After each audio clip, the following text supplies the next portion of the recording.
अस्सलामुअलैकुम।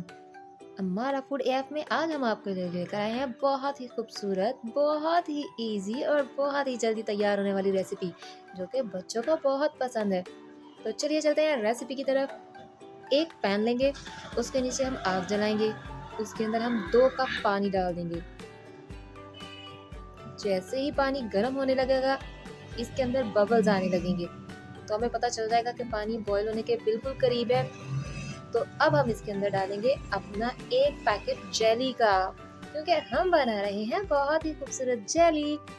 तो चलिए हम तब तक जेली को खोल लेते हैं और खोल के इसके अंदर डालने की तैयारी करते हैं। ले जी, अब हम इसके अंदर अपनी सारी जेली उंडेल देंगे।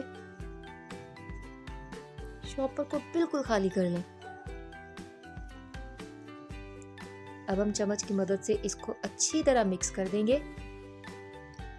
चम्मच को हम मुसलसल हिलाते रहेंगे। हम तकरीबन इसको 4 से 5 मिनट तक पकाएंगे और इसके अंदर जो है वो चम्मच को मुसलसल हिलाते रहेंगे ताकि इसके अंदर जो जेली के ज़रात हैं वो अच्छी तरह से मिक्स हो जाएं।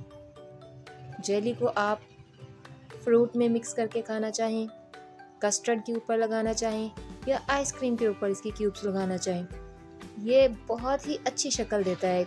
हर चीज़ के शक्ल को ये बिल्कुल चेंज करके रख देता है। जेली आपको मार्केट में मुख्तलिफ कलर्स की मिल जाएगी। येलो कलर में होगी, रेड कलर में होगी, ग्रीन कलर में होगी। हर कलर में ये बहुत खूबसूरत लगती है। ये देखिए, हमें तकरीबन 3 से 4 मिनट हो चुके हुए हैं। अब इसका आहिस्ता आहिस्ता कलर चेंज होना शुरू हो गया हुआ है, यानी इसका कलर तेज़ होने लग जाता है जैसे जैसे इसके ज़रात जो है वो उसके अंदर घुल जाते हैं। तो ये देखें, हमारी माशाल्लाह से कितनी अच्छी लुक आ चुकी हुई है इसकी। हम थोड़ी ही देर इसको मज़ीद पकाएंगे और फिर हम इसको जो है वो ठंडा करने के प्रोसीजर की तरफ ले जाएंगे। तब तक आप हमारे चैनल को लाइक कर दें, सब्सक्राइब कर दें और शेयर भी कर दें। रेड कलर का सब्सक्राइब का बटन आपकी स्क्रीन पे हमारी वीडियो को बिल्कुल नीचे नज़र आ रहा होगा, आप उसको प्रेस कर दें। इससे आपका कुछ नहीं जाएगा, लेकिन आपकी तरफ से ये हमारे लिए रिवॉर्ड होगा। तो चलिए अब हम अपनी जेली को प्लेट के अंदर डाल लेते हैं। ये रही हमारी जेली प्लेट में। अब हम इसको थोड़ी देर के लिए बाहर रखेंगे ताकि इसका टेम्परेचर जो है वो नॉर्मल हो जाए और उसके बाद हम इसको फ्रिज में रख सकें। तो हमने इसको 40 से 50 मिनट के लिए फ्रिज में रखना है ताकि ये बिल्कुल सही तरीके से ठंडी हो जाए, अच्छे तरीके से काटने के लिए तैयार हो जाए।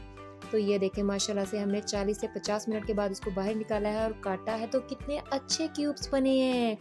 वाह माशाल्लाह। आप भी बनाइए और ज़रूर बताइएगा कैसी बनी है। ओके, अल्लाह हाफिज़।